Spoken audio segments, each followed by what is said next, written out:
పర్యావరణ పరిరక్షణలో తాము సైతం అంటున్నారు గణేష్ భక్తులు. ఇందులో భాగంగా మట్టి వినాయకులను ప్రతిష్ఠిస్తూ ప్రత్యేకత చాటుకుంటున్నారు. నిజామాబాద్ జిల్లా కేంద్రంలో 63 అడుగుల మట్టి వినాయకుడు విశేషంగా ఆకట్టుకుంటున్నారు. ప్లాస్టర్ ఆఫ్ ప్యారిస్ వద్దు మట్టి గణపతులే ముద్దు అనే నినాదంతో ప్రతి ఏటా భారీ వినాయకులను ప్రతిష్ఠిస్తున్నారు. ప్రజల్లో అవగాహన కల్పిస్తున్నారు.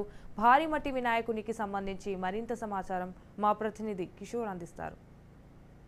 వినాయక చవితి సందర్భంగా ఇటు నిజామాబాద్ జిల్లా వ్యాప్తంగా కూడా వివిధ రూపాల్లో గణనాథులు కొలువుదీరారు. అయితే ముఖ్యంగా నిజామాబాద్ నగరంలోని పోచమ్మ గల్లీలో రవితేజ యూత్ సొసైటీ గణేష్ మండలి ఆధ్వర్యంలో ఇటు పర్యావరణ పరిరక్షణలో భాగంగా మట్టి వినాయకుడిని ఏర్పాటు చేశారు. అయితే ప్రస్తుతం మనం పోచమ్మ గల్లీలో ఉన్నాం. పోచమ్మ గల్లీలో చూసుకున్నట్లయితే ప్రధానంగా 63 అడుగుల భారీ ఎత్తున ఇటు బోలాశంకరుని రూపంలో గణనాథుడు కొలువు తీరాలని చెప్పవచ్చు. గత 13 సంవత్సరాలుగా ఈ సొసైటీకి సంబంధించిన సభ్యులు ఈ మట్టి గణనాథుని నెలకొల్పుతూ వస్తున్నారు. దీనిలో భాగంగా ఈసారి కూడా అటు 63 అడుగుల భారీ ఎత్తున బోలాశంకరుని రూపంలోని గణనాథుని ఇక్కడ కొలువు తీరాలని చెప్పవచ్చు. ప్రస్తుతం మనతో యూత్ కి సంబంధించిన సొసైటీకి సంబంధించిన సభ్యులు ఉన్నారు. రాజు గారు ఉన్నారు. చెప్పండి, అసలు ఈ పర్యావరణ పరిరక్షణలో భాగంగా ఇంత పెద్ద భారీ ఎత్తున మట్టి గణనాథుని ఏర్పాటు చేయడానికి కారణం ఏంటి, ఏం చెప్తారు?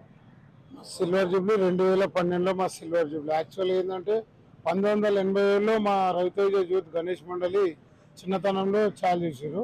అప్పటి నుంచి సిల్వర్ జూబ్లీ ఏదైతే 2012 ఉందో సిల్వర్ జూబ్లీ నుంచి ఒక వినూత్నంగా ఉండాలని అందరు యూత్ సభ్యులం అందరూ నిర్ణయించుకొని ఒక సందేశం ఇవ్వాలి, అందరికీ యువతకు ఒక సందేశం ఇవ్వాలనే ఉద్దేశంతో మట్టి విగ్రహమే పెట్టాలి. ఎందుకంటే వాతావరణం కాలుష్యం అవుతుంది కాబట్టి దాన్ని దృష్టిలో పెట్టుకొని 2012లో 30 అడుగుల భారీ మట్టి వినాయక విగ్రహం ఏర్పాటు చేసి అప్పుడు ఆంధ్రప్రదేశ్లో 2వ స్థానం ఆక్రమించినప్పుడు ఖైరతాబాద్ పిఓపి ఉండే.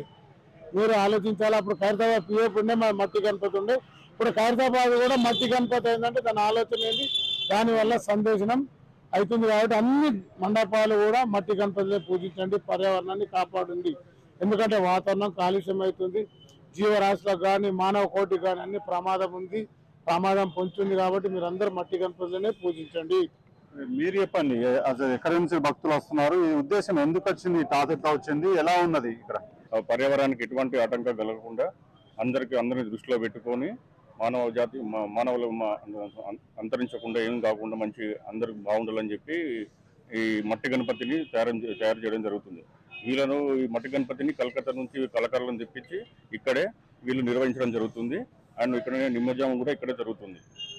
మరియు ఇక్కడ ప్రతినిత్యం ఇక్కడ ఏటా వీళ్ళు ప్రతి నిత్యం అన్నదానం కూడా నిర్వహించడం జరుగుతుంది. ఇక్కడ దయచేసి అందరూ భక్తులు ఇక్కడ వచ్చి పాల్గొనగలరని ఉన్నది.